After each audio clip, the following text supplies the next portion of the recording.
Sure, I think one of the major misconceptions with opioid use disorder is that people don't recover from this disorder. The old analogy of once an addict, always an addict, I think is still alive in a lot of people's minds. So we want to reinforce that message that people can and do recover.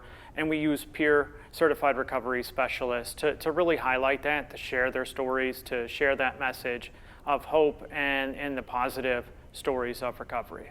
So some barriers for individuals seeking treatment could be a lack of funding, not having health insurance or the ability to pay for drug and alcohol treatment, or not knowing how to access drug and alcohol treatment. Our agency works to make sure people have access, eliminate those barriers to either provide funding for their stay in treatment or at least help them get connected with a treatment center if they do have private health insurance or public assistance. Whatever the funding source may be, we want to help get them connected to the treatment that they need.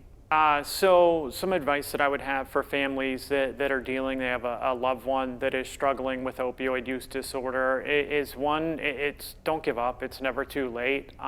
There is hope. Recovery is possible, and that there's help out there. You don't have to do this by yourself. There are agencies like a single county authority, like the one that I work for, that provide help with connecting these individuals that are struggling with addiction to treatment and other resources.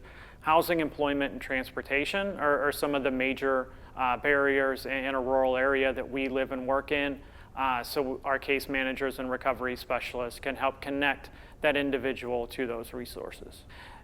A lot of individuals require multiple attempts at treatment and recovery. I myself went to treatment 9 different times over a period of 8 years before I was able to achieve long-term recovery. So you never know when that person is going to find and sustain recovery. But also, you don't have to do it by yourself. Find another person that's gone through a similar situation, another family member that has dealt with and overcome an issue, and lean on and rely on them for help.